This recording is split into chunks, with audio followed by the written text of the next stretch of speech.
और additional Apache helicopters की खरीद की तैयारी कर ली है, जिसको लेकर काम जल्द ही पूरा कर लिया जाएगा।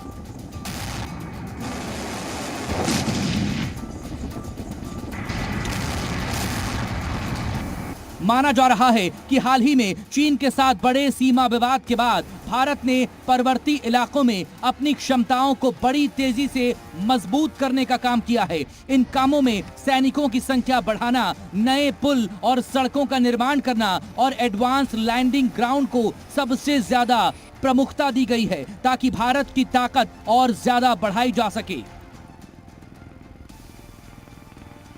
सुरक्षा के लिहाज से और दुश्मनों पर करारा वार करने की जरूरतों को देखते हुए भारत अब नए अपाचे अटैक हेलीकॉप्टर्स खरीदने वाला है।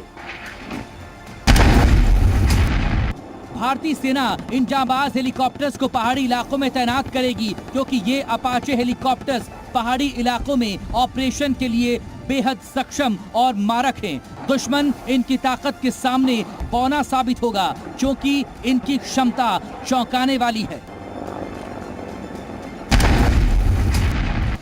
हेलीकॉप्टर्स में 2 पायलट बैठते हैं। 58.2 फीट और 12.8 फीट ऊंचा है। अधिकतम गति 293 किलोमीटर प्रति घंटा। इसकी रेंज 476 किलोमीटर है। युद्ध के दौरान 480 किलोमीटर तक ये उड़ान भर सकता है। 20,000 फीट की ऊंचाई तक उड़ सकता है। इसमें 30 मिलीमीटर की एक तोप लगी होती है। इनमें रॉकेट और मिसाइल भी लगाए जा सकते हैं। हिंदुस्तान इस वक्त अपनी फौज को वो ताकत देने में जुटा है जिसके सामने दुश्मन पानी मांगेंगे। दरअसल इस समय भारत के लिए चुनौतियां सिर्फ LAC पर ही नहीं है, बल्कि पाकिस्तान से लगातार हो रही अस्थिरता से LOC और कश्मीर में दोबारा पैर पसार रहे आतंकवाद को लेकर भी है। यही वजह है कि अगर भारत को दोबारा से सर्जिकल स्ट्राइक जैसी कार्रवाई करनी पड़ी तो अपाचे जैसे अटैक हेलीकॉप्टर्स बड़े मददगार साबित हो सकते हैं।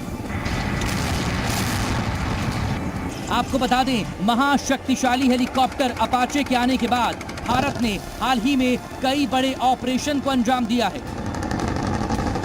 फिलहाल ड्रैगन के साथ साथ पाकिस्तान के लकड़बग्घे कान खोलकर सुन ले।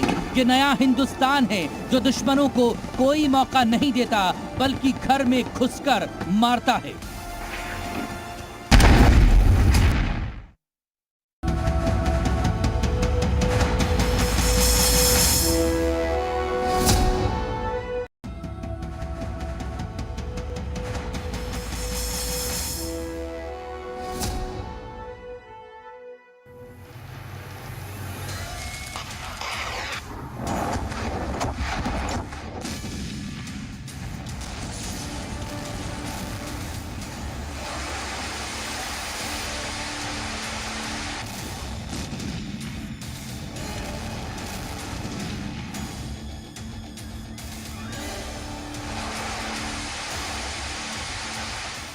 एक 110 दिन गुजर चुके हैं। यूक्रेन में अभी भी तबाही और बर्बादी जारी है। रूस यूक्रेन के सीने से उसके इतिहास, उसकी संस्कृति तक को साफ करने की कोशिश में लगा है, लेकिन यूक्रेन अभी भी अमेरिका और नाटो मुल्कों से मिल रहे हथियारों की मदद से रूस पर जवाबी हमले कर रहा है।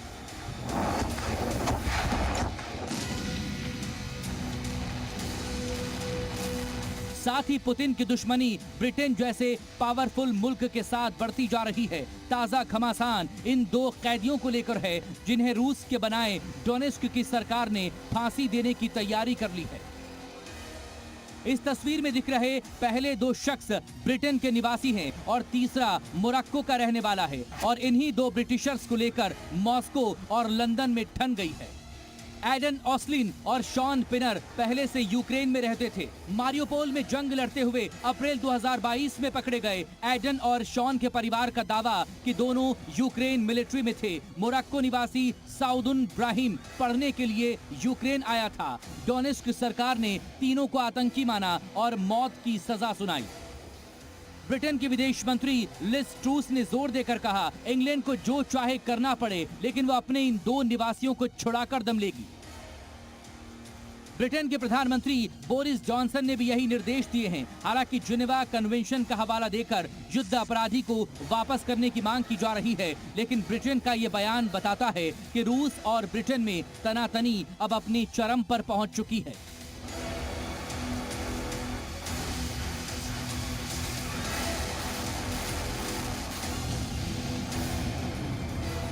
पुतिन के खेमे से एक बार फिर बड़ी धमकी आई। एक बार फिर पूरे यूरोप में तबाही लाने की धमकी दी गई। रूसी संसद के अध्यक्ष व्याचेस्लाव वोलोदिन ने पोलैंड के पूर्व विदेश मंत्री रादोस्लाव सिकोर्स्की के एक बयान पर न सिर्फ पोलैंड बल्कि पूरे यूरोप को तबाह करने वाली धमकी दी है।